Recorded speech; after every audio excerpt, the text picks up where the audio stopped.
అబ్బా మళ్ళా కాళేశ్వరం వార్తేనా అనేరు.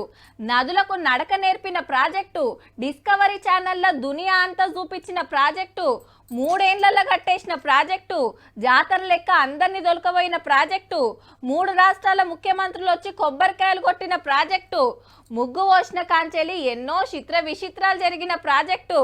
అందుకే అంత గొప్ప ప్రాజెక్టు గురించి ఎప్పుడు వార్తలు వస్తూనే ఉంటాయి, కొత్త కొత్తవి చెప్తూనే ఉంటాం.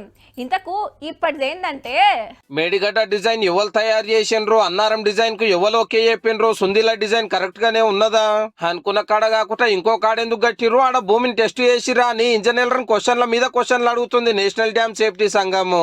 కాళేశ్వరం ప్రాజెక్టు మీద ఎంక్వైరీ నడుస్తున్నది కదా. హైదరాబాద్ హెడ్ ఆఫీస్ లో 2 రోజుల కాంచెల్లి మీటింగులు నడుస్తున్నాయి. ప్రాజెక్టు కట్టిన ఇంజనీర్లను, డిజైన్ తయారు చేసిన వాళ్ళను, ఓకే చెప్పిన వాళ్ళను, కట్టిన కంపెనీ వాళ్ళను మునం పెట్టి క్వశ్చన్లు అడుగుతున్నారు ఎంక్వైరీ ఆఫీసర్లు. మొన్న మల్క ప్రాజెక్టుల కాడికి పోయి అంతా చూసొచ్చిండ్రు కూడా. అందరితోటి మాట్లాడి ఇప్పుడు ఆడ పరిస్థితి ఎట్లున్నదో తెలుసుకొని వీళ్ళు ఇచ్చే రిపోర్టును బట్టే ప్రాజెక్టు మీద ముంగటికి పోతుందట సర్కారు. అయితే కాళేశ్వరం డిజైనే కరెక్ట్ గా లేదని ఫస్ట్ కాంచెల్లి చాలా మంది అంటున్న మాట. దెబ్బ కట్టాలని ఆత్రమాత్రం చేసిర్రు, రూల్స్ గిల్స్ పట్టించుకోలేదు. అందుకే ఆనల గోడలు కూలి మోటార్లు తొక్కు అయినాయి. మేడిగడ్డ కాడ పిల్లలు దశకినాయి, అన్నారంలో బుంగలు పడ్డాయి అనేది ఫస్ట్కెళ్ళి కాంగ్రెస్, బీజేపీ, ప్రజా సంఘాలు అంటున్న మాట.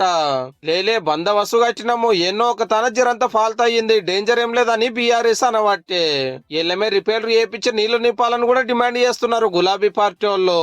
ఇక ఢిల్లీకి వెళ్ళి వచ్చిన ఆఫీసర్లు ఏం రిపోర్ట్ ఇస్తారో, సర్కార్ ఏం చేస్తుందో గానీ ఇంత బందోబస్తుగా ప్రాజెక్టు కట్టేదానికైతే 1,00,000 కోట్లు ఖర్చు అయినాయి.